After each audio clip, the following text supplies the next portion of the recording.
Strategi rahasia PSSI. Dua bom baru timnas Indonesia siap ledakan Asia. Bab 1. Kabar yang mengejutkan dunia sepak bola tanah air. Di tengah euforia publik Indonesia atas pencapaian timnas Garuda yang berhasil menembus putaran keempat kualifikasi Piala Dunia 2026. Sebuah kabar mengejutkan kembali datang dari internal federasi. Ketua Umum PSSI, Erick Thohir, mengungkapkan bahwa pihaknya tengah mengurus proses naturalisasi dua pemain keturunan baru untuk memperkuat timnas senior di lini serang, bukan isapan jempol. Pernyataan ini disampaikan langsung oleh Erick saat diwawancarai awak media. Bahkan, pria yang juga menjabat sebagai Menteri BUMN, ini tak segan menyebut bahwa kedua pemain tersebut telah menyatakan komitmen penuh untuk membelah merah putih di pentas internasional. Sudah ada dua pemain baru yang kita proses. Posisinya di lini depan, ungkap Erick. Kalau back, kita sudah banyak. Tapi striker, kita butuh tambahan. Kalimat itu sontak membuat banyak pihak berspekulasi. Siapa dua nama yang dimaksud? Dari mana mereka berasal? Dan yang paling penting, mampukah mereka menjadi solusi tumpulnya lini depan Garuda? Krisis di lini depan Garuda. Selama beberapa tahun terakhir, lini serang timnas Indonesia menjadi salah satu sektor yang paling disorot. Meski memiliki sederet nama seperti Dimas Drajat, Rafael Struijk, hingga Ramadhan Sananta, namun ketajaman yang konsisten masih menjadi persoalan.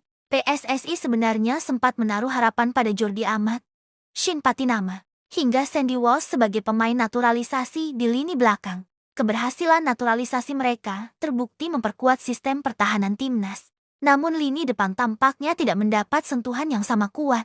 Eksperimen dengan Rafael Struijk sebagai penyerang utama juga belum menunjukkan hasil yang maksimal. Meskipun memiliki kecepatan dan daya jelajah, ia kerap kesulitan dalam menuntaskan peluang.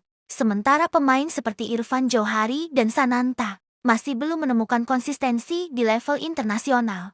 Inilah alasan utama mengapa PSSI kini mengalihkan perhatian ke depan. Dan saat kabar dua striker naturalisasi mencuat, publik pun kembali bergairah. Bab 3. Identitas misterius dua bom baru. Meski Erick Thohir sudah menyebut bahwa dua pemain ini adalah striker dan siap dinaturalisasi, identitas keduanya belum dibuka ke publik secara resmi. Hal ini bukan tanpa alasan. Proses naturalisasi di Indonesia seringkali harus melewati banyak tahapan birokrasi dan politik, dari persetujuan federasi, kementerian, hingga DPR RI. Namun spekulasi publik tak terbendung. Beberapa nama yang ramai disebut di media sosial dan forum sepak bola antara lain. Pertama, Jayden Osterwolde, pemain keturunan Indonesia yang kini membelah Fenerbahce di Liga Turki. Ia bermain sebagai bek kiri, tapi punya kemampuan ofensif luar biasa. Kedua, Sis Dalinga, penyerang tajam yang kini bermain di Toulouse, Liga Prancis. Dikenal sebagai striker dengan finishing klinis.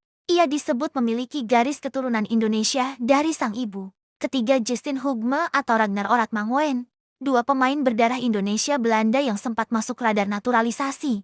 Meski posisi mereka bukan penyerang murni, namun yang paling ramai dibicarakan adalah sosok striker muda yang bermain di Eredivisie dan satu lagi yang bermain di Eropa Timur.